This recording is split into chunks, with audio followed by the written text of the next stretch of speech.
अस्सलाम स्टूडेंट्स, उम्मीद आप सब खैरियत से होंगे। मैं आपका टीचर शहबाज अली और मैं लाया हूँ आज आपके लिए CX301 के असाइनमेंट नंबर 1 का सोल्यूशन। इसकी कुछ इंस्ट्रक्शंस हैं वो आपने पढ़ लेनी है। इंस्ट्रक्शन बेसिकली ये कहा गया कि आपने जो असाइनमेंट है वो डेट के अंदर अंदर सबमिट करनी है। उसके अलावा जो आपकी जो फाइल होगी वो कंपाइल होनी लाजमी चाहिए और इस कोडिंग के लिए जो आप सॉफ्टवेयर इस्तेमाल कर सकते हैं वो डेव C++ का होगा।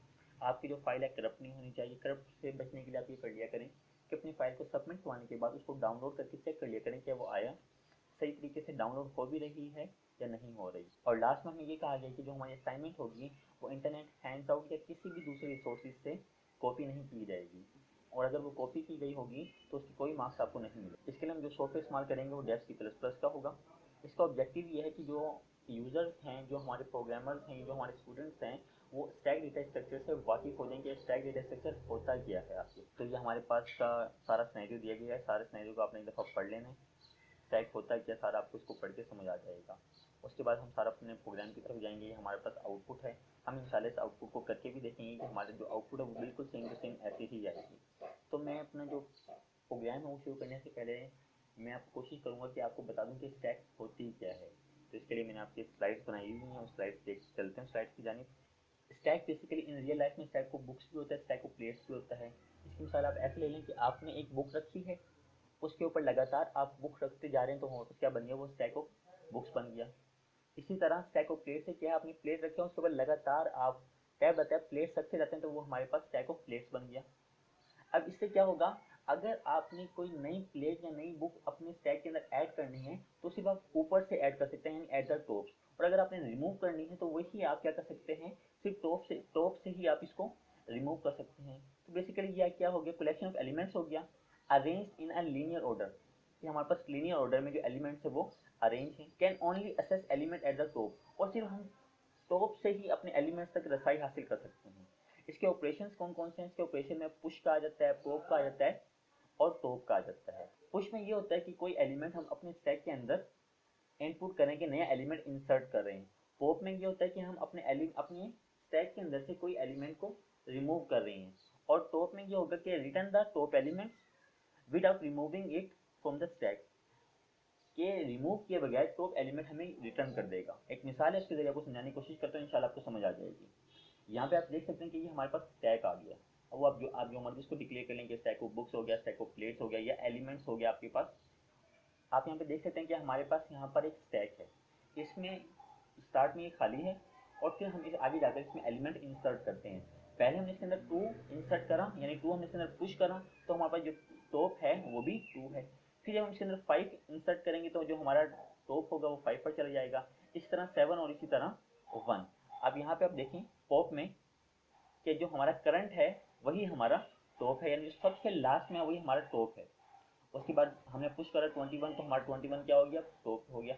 अब हम इसके अंदर पॉप कर रहे हैं, यानी इसके अंदर से रिमूव कर रहे हैं अपने स्टैक के अंदर से जो अब हम अपने स्टैक के अंदर से जो एलिमेंट्स हैं उसको रिमूव कर रहे हैं। अब हमने 21 अपने स्टैक के अंदर से रिमूव करा, जो हमारा टॉप था वो 7 पर चला गया। अगर हम अपने स्टैक के अंदर से 7 रिमूव कर देते हैं तो हमारा जो टॉप है वो 5 पर आ जाएगा। इसी तरह एस होना हमारे पास क्या है, सबसे लास्ट में चला गया, यानी 5 पे चला गया। स्टैक ऑपरेशन देख लेते हैं। Stack operation basically last in first out होता है, यानी लाइफो होता है। जो आप सबसे आखिर में डालेंगे वही सबसे पहले आप निकालेंगे।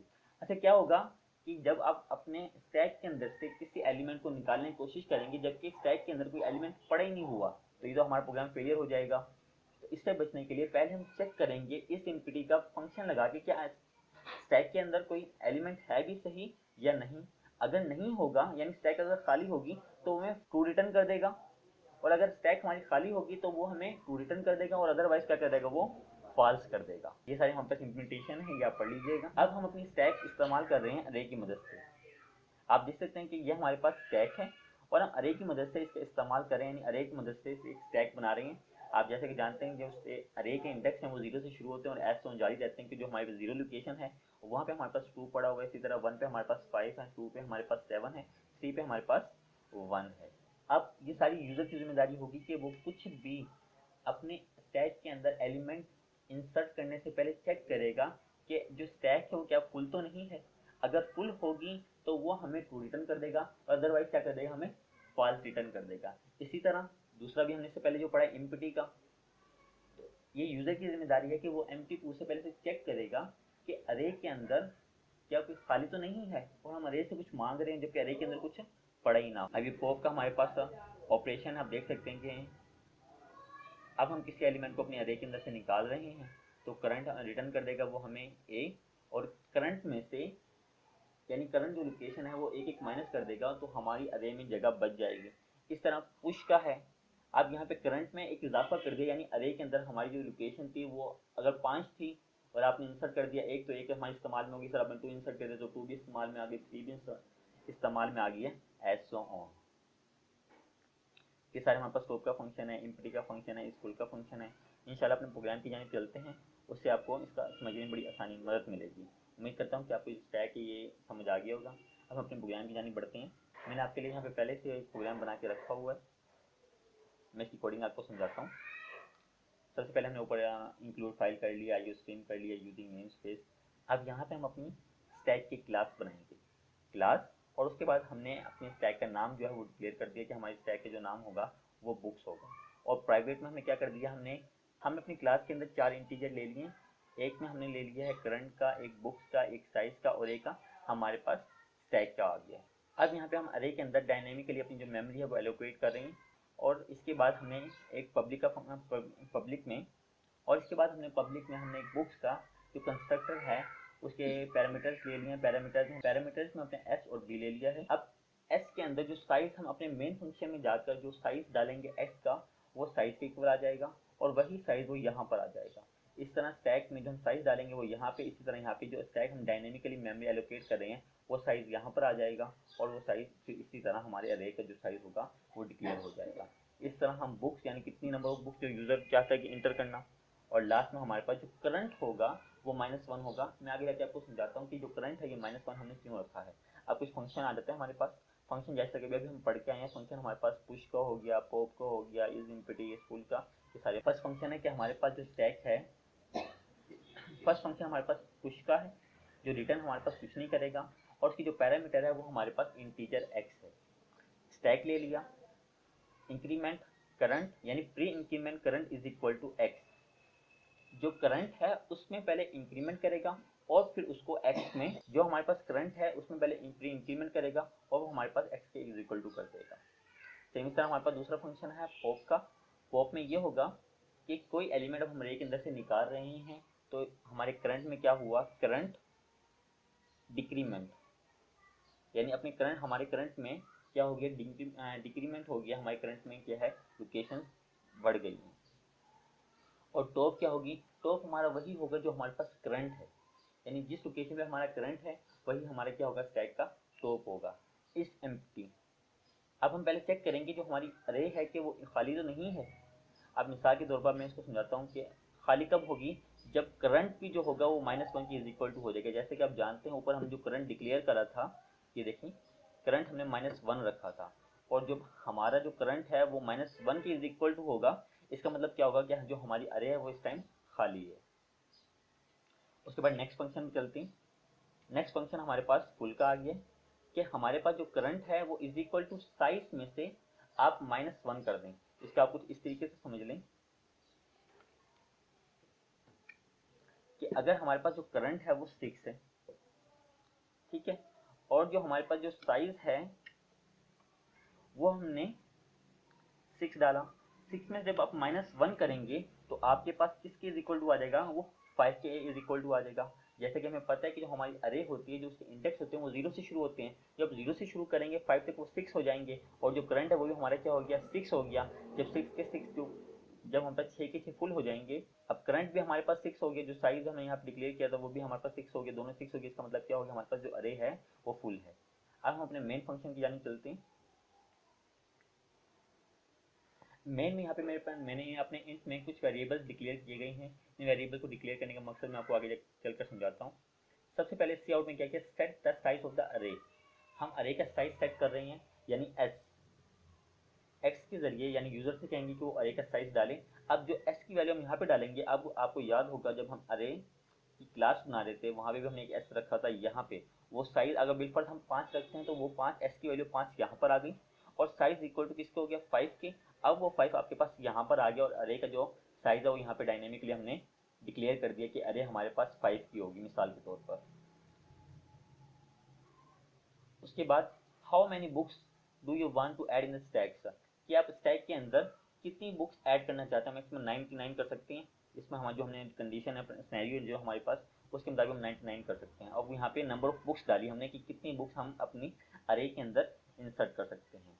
और फिर हमने अपना क्लास का नाम जो हमने बुक्स रखा था और हमारे पास स्टैक आ गया और उसमें एस और बी उसके हमारे पास पैरामीटर आ गए। बस हमने अपनी अरे के लूप के जरिए उसके बाद हमने एक लूप ले ली। लूप हमारे पास 0 से शुरू होगी और हमारी जब तक जाएगी जितनी नंबर ऑफ बुक्स हमने यूज़र से इनपुट करवाई है जब तक वो उससे छोटा होगा जब तक उसमें इजाफा होता रहेगा। हाँ, अगर आपके अब क्या होगा, अब नॉट यानी नॉट स्टैक इज फुल, अगर हमारा स्टैक फुल नहीं है तो enter book identify number that you want to insert into the stack, यानी कितनी बुक्स आप अपनी स्टैक के अंदर इंसर्ट करना चाहते हैं, यानी नंबर ऑफ बुक कितनी बुक्स होंगी जो अपनी स्टैक के अंदर आप इंसर्ट करना चाहते हैं, वो हम आईडी यहाँ पे डालेंगे और फिर स्टैक के अंदर जाकर उसको पुश कर देंगे। अब नेक्स्ट हमारे पास वो लूप हमने दोबारा चलाई। अब लूप में चेक करेंगे कि अगर जो हमने डाले यानी स्टैक इज नॉट एम्प्टी, अगर स्टैक एम्प्टी नहीं है तो जो हमारे पास स्टैक डॉट पॉप होगा यानी जो इंसर्ट कर रहे हैं वो उसको हम इज इक्वल टू कर लेंगे आईडीडी के। उसको हम जो हमने यहाँ पे डिक्लेयर कर दिया आईडीडी और फिर उसको हम यहाँ पर लेकर आएंगे, उसको 8 से डिवाइड करेंगे। अगर रिमाइंडर 0 बच जाता है तो जो हमारी बुक्स होगी वो सॉफ्टवेयर बुक होगी। एज अगर ऐसा नहीं है, अगर उसको हम आईडीडी को यानी जो हमने वेरिएबल जो हम इंसर्ट कर रहे हैं एक नया एलिमेंट उसको 5 से डिवाइड करेंगे और अगर वो 0 के इज इक्वल टू आता है यानी रिमाइंडर हमारा 0 भेजता है तो वो हमारी कौन सी बुक होगी, वो हमारी हार्डवेयर बुक होगी। और अगर इन दोनों में से कंडीशन होगी तो थर्ड हमारे पास क्या होगी, वो हमारी अदर बुक्स में आ जाएगी। अब हमने अपना इफ ले लिया, इफ बी ग्रेटर देन 0, अगर जो बी होगा वो 0 से बड़ा होगा यानी कुछ ना कुछ बुक्स आपने स्टैक के अंदर कोई ना कोई बुक्स आपने इंसर्ट करी है तो टोटल सॉफ्टवेयर बुक्स और अपने इसको कॉल कर दिया। उसके बाद हार्डवेयर बुक्स और आपने हार्डवेयर बुक्स को कॉल कर दिया, अदर बुक्स आपने अदर बुक्स को कॉल कर दिया। अदरवाइज अगर आपने कोई बुक्स इंसर्ट नहीं करी है तो हमारे पास मैसेज क्या आ जाएगा, बुक्स नॉट फाउंड, कि आपने कोई बुक इंसर्ट ही नहीं करी है। अब इसको कंपाइल कर लेते हैं। मैं कंपाइल करने के साथ आपको इसका जो हमारे पास जो सिनेरियो दिया गया था उसको भी साथ आपको दिखाता रहता हूँ कि हमारे पास जो सिनेरियो दिया गया था वो ये था कि फर्स्ट आउटपुट हमारे पास क्या आएगी। अब इसको कंपाइल करते हैं। अब हम अपने प्रोग्राम को रन करते हैं। अब यहाँ पे आप देखें कि अगर साइज ऑफ स्टैक हम 5 का रखें, यहाँ पे हमने साइज स्टैक का साइज 5 रख दिया और जो नंबर ऑफ बुक्स हैं वो भी हम 5 पुट कर रहे हैं। तो जो हमारे पास पहली बुक्स होगी वो हमारे पास 8 होगी, दूसरी बुक्स हमारे पास 16 होगी, तीसरी हमारे पास 5 और 4 और इसी तरह हमारे पास कोई भी एक तरह से ले लेते हैं 15 ले लेते हैं।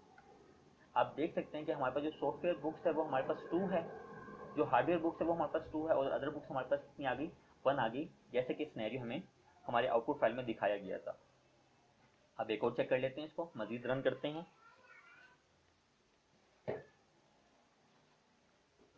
अब हम अपने साइज 5 रखेंगे और जो नंबर ऑफ बुक्स है वो हम 3 इंसर्ट करेंगे।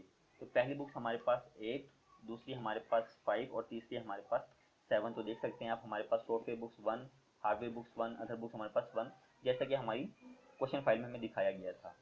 अब लास्ट कर लेते हैं कि अगर हमारे पास साइज ऑफ स्टैक अगर 0 हो तो तब क्या होगा। अब यहाँ पे हम अपने स्टैक का साइज 0 रखते हैं, नंबर ऑफ बुक्स पे हम 0 इंसर्ट करते हैं, तो क्या हो गया, बुक्स आर नॉट फाउंड। उम्मीद करता हूँ आपको मेरा ये वीडियो अच्छी लगी होगी और सारी कोडिंग आपको समझ आ गई होगी। अगर आपको वीडियो पसंद आई है तो इसको लाइक करें, वीडियो को शेयर करें और मेरे चैनल को सब्सक्राइब करें। मेरी अगली वीडियो तक के लिए अल्लाह हाफिज़।